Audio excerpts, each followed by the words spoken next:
Hello friends, welcome to study stage. तो आज की इस वीडियो में हम लोग विलोपन विधि और प्रतिस्थापन विधि से समीकरण हल करना सीखेंगे। यानी आपको जो है विलोपन विधि को बनाने के लिए एक अलग वीडियो नहीं देखना पड़ेगा और प्रतिस्थापन विधि से समीकरण को बनाने के लिए कोई एक अलग वीडियो देखने की जरूरत नहीं है। आप सिर्फ इसी एक वीडियो में विलोपन विधि और प्रतिस्थापन विधि से समीकरण को हल करना सीख जाएंगे। बहुत ही इंपॉर्टेंट है विलोपन विधि और प्रतिस्थापन विधि, क्योंकि आपकी 10th क्लास के एग्जाम में 100% चांस रहता है कि विलोपन विधि और प्रतिस्थापन विधि से क्वेश्चन पूछा जाता है और वो क्वेश्चन 5 नंबर का होता है। ठीक, और दोनों को बनाने के बाद लास्ट में हम ये भी जानेंगे कि विलोपन विधि और प्रतिस्थापन विधि दोनों में क्या डिफरेंस है, क्या अंतर है। ठीक, तो चलिए सबसे पहले हम इस समीकरण को जो दिया हुआ है, इस समीकरण को हम विलोपन विधि से सॉल्व करते हैं। तो ये हमारा पहला समीकरण क्या है, 3x + 4y = 10, यानी हमारा ये पहला समीकरण हो गया। और ये दूसरा समीकरण है 2x - 2y = 2, यानी हमारा ये दूसरा समीकरण हो गया। और इस समीकरण को जो है हम किस विधि से बनाएंगे, तो विलोपन विधि से बनाएंगे। तो चलिए समझते हैं कि विलोपन विधि में हमें क्या करना होता है। देखिए, विलोपन विधि में जो है आपको कोई एक पद यानी एक टर्म जो है कैंसिल करना होता है। जैसे कि यहाँ पे दो वेरिएबल दिया गया, एक x वाला है और एक y वाला है, दो वेरिएबल है। तो किसी एक वेरिएबल को आपको यहाँ से लुप्त करना रहता है। विलोपन का मतलब क्या है, विलोपन कर देना यानी छुपा देना। तो हमें यहाँ से कैंसिल करना रहता है किसी एक वेरिएबल को, या आप x को कीजिए या फिर y को कीजिए। ठीक, कैंसिल आउट करना होता है। तो हम कैसे करेंगे, यहाँ पे 3x है, नीचे में 2x है, इसमें y वाले में 4y है और नीचे में 2y है। तो हमें कैंसिल आउट करने के लिए एक मतलब समीकरण एक जो वेरिएबल है वो सेम होना चाहिए। यानी यहाँ पे 3x है तो यहाँ भी 3x होना चाहिए कैंसिल करने के लिए। अगर इसमें 4y है, इसको कैंसिल करना y वाले को, तो यहाँ 4y है ना, तो यहाँ भी हमें 4y करना होगा। मतलब इस टाइप से हमें करना है। तो आप x और y दोनों में से किसी एक वेरिएबल को कैंसिल कर सकते हैं। तो चलिए हम यहाँ पे x वाले टर्म को कैंसिल करते हैं। देखिए यहाँ पे 3x है, यहाँ पे 2x, दोनों तो सेम है नहीं। तो हमें सेम करने के लिए क्या करना होगा कि जो ये वाला नंबर है उसको हम ऊपर में गुना कर देंगे और इसी नंबर से हम नीचे में गुना कर देंगे, तो दोनों सेम हो जाएगा। 3 से हम नीचे वाले पूरी समीकरण 2 में करेंगे तो 3 दूना 6x हो जाएगा, फिर पूरे में हो जाएगा। फिर 2 से करेंगे तो 3 में करेंगे तो 2 3 6, यानी हमारा ये यहाँ पे सेम हो जा रहा है। तो कैसे कर देंगे, इस 2 से हम समीकरण 1 में 2 से गुना कर देंगे और समीकरण 2 में हम 3 से गुना कर देंगे। आप समझ रहे हैं ना, बस इसी टाइप से आपको करना है। मतलब आपको ध्यान से समझते चलना है। तो गुना करेंगे तो समीकरण 1 में जो है ये 2 से पूरा में गुना हो जाएगा। तो गुना कीजिए, हमारा नया समीकरण बन जाएगा 3 दूना 6x प्लस है तो प्लस, फिर 2 से 4 में करेंगे तो 4 दूना 8y = 10 में 2 से करेंगे तो 10 दूना 20। हमारा ये समीकरण तीसरा बन गया, हमारा ये नया समीकरण बन गया। फिर 3 से इस पूरी समीकरण में होगा तो 3 दूना 6x माइनस है तो माइनस, फिर 3 में 2 से करेंगे 3 दूना 6y, फिर = 3 में 2 से करेंगे तो 3 दूना 6। ये हमारा चौथा समीकरण हो गया, नया समीकरण बन गया। अब हम यहाँ पे देखिए एक टर्म बिल्कुल सेम हो गया, यानी वेरिएबल सेम है। 6x ऊपर भी है और 6x नीचे भी है, तो दोनों यहाँ पे कैंसिल हो जाएगा। तो चलिए यहाँ पे हम कैंसिल करते हैं। तो 6x प्लस में ऊपर भी और 6x नीचे में प्लस में है, तो इसको हम घटाएंगे तभी ना कैंसिल होगा। मतलब 6x में से 6x अगर घटेगा तो यहाँ पे 0 हो जाएगा, यहाँ पे कट जाएगा। तो यहाँ पे जैसे हम आप एग्जाम में लिखेंगे 10th क्लास के एग्जाम में, बोर्ड एग्जाम में, बिल्कुल उसी प्रकार हम बनाएंगे और जिससे कि आपको 5 में 5 नंबर मिल सके। तो यहाँ पे हम लिखेंगे समीकरण 3 और 4 को घटाने पर, समीकरण 3 और 4 को यहाँ पे हम घटाएंगे तो घटाइए 6x + 8y = 20 है हमारा तीसरा। चौथा है 6x - 6y = 6 है। तो इसे हम घटाएंगे, घटाइए। 6x प्लस में है और नीचे हम घटा रहे हैं तो माइनस का चिन्ह रहेगा, तो 6x यहाँ पे माइनस में हो गया, तो यहाँ पे ये कैंसिल हो जाएगा क्योंकि बराबर में कैंसिल हो जाएगा। देखिए नीचे वाले चिन्ह को हमेशा आपको देखते चलना है। आप यहाँ पे माइनस का चिन्ह हम क्या कर रहे हैं, तो घटा रहे हैं। तो माइनस यहाँ पहले से है, ऊपर वाले को नहीं देखना है, इसको देखना है। तो माइनस यहाँ पहले से है और हम माइनस कर रहे हैं, तो माइनस और माइनस मिलकर क्या होता है, तो प्लस होता है। तो अब हमारा ये दोनों जुड़ जाएगा, ऊपर वाला भी हमारा प्लस में हो गया, नीचे वाला भी हमारा प्लस में हो गया। ठीक, तो 8 और 6 को जोड़ेंगे तो हमारा हो जाएगा 14। y है तो y, घटा रहे हैं तो घटाइए। यहाँ पे प्लस का यहाँ पे चिन्ह है, माइनस है तो माइनस प्लस मिलकर होता है माइनस, तो घटाइए। 20 में से 6 जाएगा तो यहाँ पे हमारा बचेगा 14। तो y बराबर, y के वैल्यू निकालने के लिए क्या करना होगा, y को अकेला रखना होगा। तो y बराबर 14 तो अपने जगह पे है। अब 14 को गुना में है, बराबर को उधर जाएगा तो भाग में आ जाएगा, तो बट्टे में 14, 14/14 यानी 1। यानी हमारा जो है यहाँ पे y का वैल्यू निकल के चला आया, y = कितना आ गया, तो 1 आ गया। इस प्रकार हमारा y का वैल्यू निकल के आ गया। अब हम इसी y की मदद से समीकरण 1 में या फिर समीकरण 2 में y का वैल्यू रख देंगे तो हमारा x का वैल्यू भी निकल कर चला आएगा। तो चलिए हम समीकरण 1 में आप या फिर 2 में किसी में भी रख सकते हैं। तो समीकरण 1 में हम इस y का वैल्यू रखते हैं। तो चलिए हम समीकरण 1 में एक y का वैल्यू रखते हैं। y का हमारा मान निकल के आया है। तो यहाँ पे हम कैसे लिखेंगे, बजाबते से लिखेंगे समीकरण 1 में y का मान रखने पर। अगर आप इस प्रकार लिख के बनाएंगे तो बोर्ड में आपको बहुत ही अच्छे नंबर प्राप्त होंगे रखने पर। चलिए हमारा समीकरण 1 क्या है, 3x plus 4y equal to 10 है। तो हमें y का मान रखना है, यानी y के जगह पर 1 रखना है। तो यहाँ पे हो जाएगा 3x प्लस 4 और y के जगह पर 1 आया है तो 1 लिखेंगे बराबर 10। 3x प्लस 4 में 1 से गुना करेंगे तो 4 हो जाएगा बराबर 10।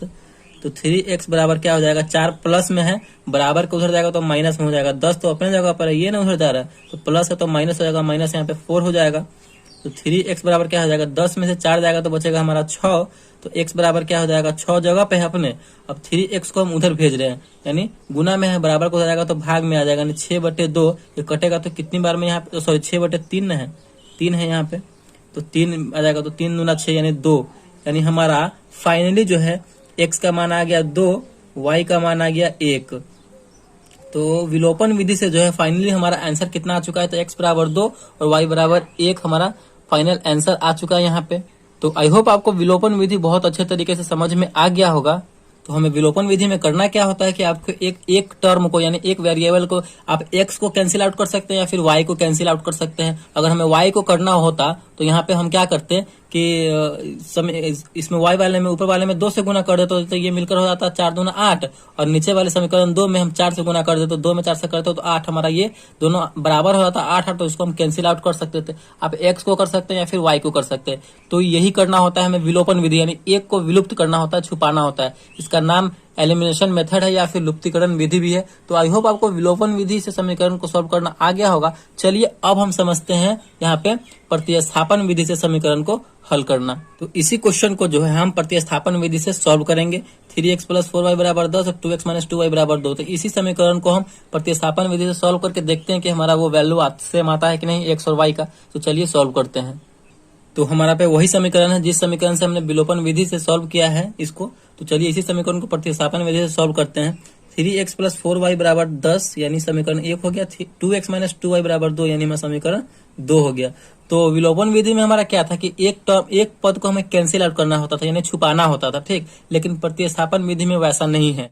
प्रतिस्थापन विधि में क्या है कि हमें कोई एक पद, यानी कोई एक वेरिएबल का जो मान निकाल करके उस दूसरे वाले इक्वेशन में रखना है। जैसे कि अगर हम इस समीकरण 1 का जो है x का वैल्यू निकालते हैं तो इसी x के वैल्यू को हमें समीकरण 2 में प्रतिस्थापित करना है। वही हमारा प्रतिस्थापन विधि हुआ, ठीक। अगर आप y का निकालते हैं समीकरण 1 की मदद से तो इसी y का वैल्यू जो है जो निकाल के आएगा वही हमें समीकरण 2 में प्रतिस्थापित करना यानी रखना है। वही हमारा प्रतिस्थापन विधि हो गया। इंग्लिश में अगर हम बात करें तो इसे सब्स्टिट्यूशन मेथड हम कहते हैं। तो चलिए हम प्रतिस्थापन विधि से इस समीकरण को भी समझते हैं। तो चलिए आप जो है किसी एक का वैल्यू निकाल सकते हैं, x का या फिर y का। तो चलिए हम x का ही निकालते हैं। तो यहाँ पे हम समीकरण 1 को ले रहे हैं तो यहाँ पे हम क्या लिखेंगे, समीकरण 1 से समीकरण 1 को लिए हैं। तो समीकरण 1 क्या है हमारा, 3x plus 4y equal to 10 है। अब इसी में से हम x का वैल्यू निकाल रहे हैं तो क्या करना होगा, हमें इस टर्म को अकेला छोड़ना होगा। तो 3x बराबर क्या हो जाएगा, हम 4y को उधर भेज रहे हैं तो 10 तो अपने जगह पे है, हम उसको भेज रहे हैं उधर, तो ये प्लस में है, उधर जाएगा तो माइनस में हो जाएगा 10 माइनस 4y। तो x का वैल्यू निकालने के लिए x को अकेला रखना होगा। तो 3 गुना में है, बराबर को उधर जाएगा तो भाग में हो जाएगा, तो हो जाएगा हमारा 10 माइनस 4y बटे में 3 आ जाएगा, ठीक। अब हमारा यहाँ पे x का वैल्यू यहाँ पे ये निकल के चला आया। अब इसी x के वैल्यू को हम समीकरण 2 में x के जगह पर पुट कर देंगे। तो हमें क्या लिखना होगा आगे, तो हमें यहाँ पे लिखना होगा समीकरण 2 में x का मान रखने पर। समीकरण 2 में हम इस x का मान रखेंगे। तो चलिए समीकरण 2 हमारा क्या है, 2x minus 2y equal to 2 है। अब इसी x के जगह पे हम ये वाला वैल्यू रखेंगे, ठीक, ये वाला मान रखेंगे। तो रखिए यहाँ पे हम रखेंगे तो क्या हो जाएगा, 2x की जगह पर रखेंगे, ये हमारा 10 माइनस 4y बटे में 3 माइनस 2y बराबर 2। इसे हम सॉल्व कर देंगे तो यहाँ पे हमारा सिर्फ एक y वाला टर्म बच रहा है, तो हमारा y का वैल्यू यहाँ से निकल के चला आएगा। ठीक, इसी प्रकार आपको करना, बस आप समझते चलिए कि किस टाइप से बन रहा है, किस तरीके से ये बन रहा है। ठीक, तो चलिए गुना कीजिए, यानी इस 2 से हम इस पूरे वाले में ऊपर वाले में गुना हो जाएगा, तो 10 में 2 से करेंगे तो 10 दूना 20 माइनस 4 दूना 8y बटे में 3 माइनस 2y बराबर 2। इस 2y के नीचे कुछ भी नहीं है, तो इसका मतलब क्या, 1 है, तो हम 3 और 1 का एलसीएम लेंगे, तो हमारा कितना होगा, 3 और 1 का एलसीएम, तो 3 ही होगा। तो 3 1 का एलसीएम हो जाएगा हमारा 3, 3 से 3 कैंसिल हो जाएगा एक बार में, तो 20 माइनस 3 से 3 एक बार में कैंसिल होगा, तो 8 का 8 यानी 8y माइनस 3 दूना 6y बराबर 2। चलिए, ये आपको समझ में आया? तो नहीं आया होगा तो कमेंट में बताइएगा, हम आपको कमेंट का रिप्लाई करके बता देंगे। चलिए यहाँ पे देखिए, अब 20 माइनस 8y और माइनस 6y, तो माइनस 8y और माइनस 6y मिलकर कितना हो जाएगा, तो माइनस 14 हो जाएगा, कि 8 और 14, और y है तो y, माइनस में था तो माइनस में लगा देंगे, बटे में 3 है तो 3 बराबर 2। ठीक, उसके बाद क्या होगा, उसके बाद देखिए इस 3 को हम उधर भेज देंगे, क्योंकि ये भाग में है, बराबर को उधर जाएगा तो गुना में हो जाएगा, तो 20 माइनस 14 y बराबर 2, और भाग में है, बराबर को हो जाएगा तो गुना में, तो 3 गुना हो जाएगा 6। तो यहाँ पे हम y का वैल्यू अब आराम से निकाल लेंगे, तो माइनस 14 y बराबर, इस संख्या वाले को संख्या वाले के साथ रखेंगे तो 20 इधर है, प्लस में है, बराबर को हो जाएगा, तो माइनस में 6 अपने जगह पे है, तो माइनस 20 हो जाएगा। तो यहाँ पे देखिए माइनस 14y बराबर क्या हो जाएगा, माइनस 14, क्योंकि 6 में से 20 घटे, कम में से ज्यादा घट रहा है, तो यहाँ पे माइनस में आंसर आएगा। तो माइनस इधर भी है, माइनस इधर भी है, बराबर के दोनों ओर माइनस है, तो माइनस माइनस कैंसिल हो जाएगा। तो यहाँ से हमारा y का वैल्यू निकल के चला आएगा, y बराबर, y का वैल्यू निकालने के लिए y को अकेला रखना होगा, तो 14y है, तो y बराबर क्या हो जाएगा, 14 तो अपने जगह पर, इस 14 गुना में लगा हुआ है, बराबर किधर हो जाएगा, तो भाग में हो जाएगा, 14 बटे 14 कितनी बार में कटेगा, 14 से भाग देंगे तो एक बार में कटेगा। तो यहाँ पे हमारा फाइनली जो है y का मान निकल के चला आया। तो y का मान जैसे ही निकल के आया है, तो हम समीकरण 1 में, 2 में या फिर किसी में भी रख देंगे, तो हमारा x का मान भी निकल के चला आएगा। ठीक, तो यहीं पे आपको सॉल्यूशन उसका बना के दे रहे हैं। समीकरण 1 में यहाँ पे लिख सकते हैं आप, समीकरण 1 में y का मान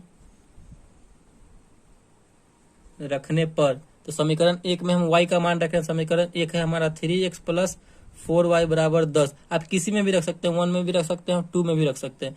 तो चलिए 3x प्लस 4, y की जगह पे क्या रखेंगे, 1 रखेंगे, क्योंकि y का मान हमारा 1 आया है, इक्वल टू 10। 3x बराबर क्या हो जाएगा, देखिए 3x बराबर, हम उसको देखिए इस संख्या में 4 में 1 से गुना करेंगे तो 4 हो जाएगा, और ये संख्या वाला इधर है और संख्या वाला भी इधर, तो संख्या वाला को संख्या वाले के साथ रखेंगे, 4 उधर चला जाएगा तो 10, और माइनस में 4 हो जाएगा, क्योंकि ये प्लस में है, बराबर को उधर जाएगा तो माइनस में। तो x बराबर क्या हो जाएगा, x का मान निकालने के लिए x को अकेला रखना होगा, तो 3 को हम उधर भेज देंगे, 10 में से 4 गया तो 6, और बटे में यहाँ पे भाग में चला जाएगा, क्योंकि यहाँ पे जो है 3 गुना में लगा हुआ है, बराबर को उधर जाएगा तो भाग में हो जाएगा, तो 6 में 3 से भाग दे देंगे, तो यहाँ पे हमारा कट के आ जाएगा 6 बटे 3 यानी 2। फाइनली जो है हमारा x बराबर हो जाएगा 2 और y बराबर हो जाएगा 1, यानी हमारा यहाँ पे प्रतिस्थापन विधि से भी हमारा वही वैल्यू आया, x बराबर 2 और y बराबर 1, और विलोपन विधि से भी हमारा वही मान आया था, x बराबर 2 और y बराबर 1। तो इसी तरीके से हम विलोपन विधि और प्रतिस्थापन विधि को सॉल्व करते हैं। अब समझते हैं कि विलोपन विधि और प्रतिस्थापन विधि में अंतर क्या है। देखिए विलोपन विधि में क्या करना होता है कि विलोपन विधि में हमें एक पद को, यानी एक वेरिएबल को आपको विलुप्त करना रहता है, यानी छुपाना रहता है। विलोपन विधि का मतलब ही वही हुआ, यानी एलिमिनेशन मेथड, यानी हम आप एक्स को कट कर दीजिए या फिर वाई को कट कर दीजिए, जो आपको मतलब, लेकिन दोनों सेम होना चाहिए। ठीक, और प्रतिस्थापन विधि में क्या होता है कि आपको किसी एक का वैल्यू निकाल करके, किसी एक या टर्म का, यानी एक्स का या फिर वाई का वैल्यू निकाल करके दूसरे समीकरण में प्रतिस्थापित करना, यानी उसका मान रखना, वही हमारा प्रतिस्थापन विधि हुआ। विलोपन विधि में आपको छुपाना है और प्रतिस्थापन विधि में आपको उसका मान उठा करके दूसरे समीकरण में प्रतिस्थापित करना है। बस यही डिफरेंस है प्रतिस्थापन विधि और विलोपन विधि में। एकदम 110% एग्जाम में पूछा ही जाता है, तो दोनों को अच्छे तरीके से आप समझ लीजिए। तो आई होप वीडियो आपको बहुत अच्छे तरीके से समझ में आ गया होगा और विलोपन विधि और प्रतिस्थापन विधि से समीकरण को हल करना सीख गए होंगे। तो वीडियो अगर आपको अच्छा लगा और पसंद आया तो प्लीज वीडियो को एक लाइक कीजिएगा, और चैनल पर नया है तो चैनल को सब्सक्राइब जरूर कीजिएगा। Thank you.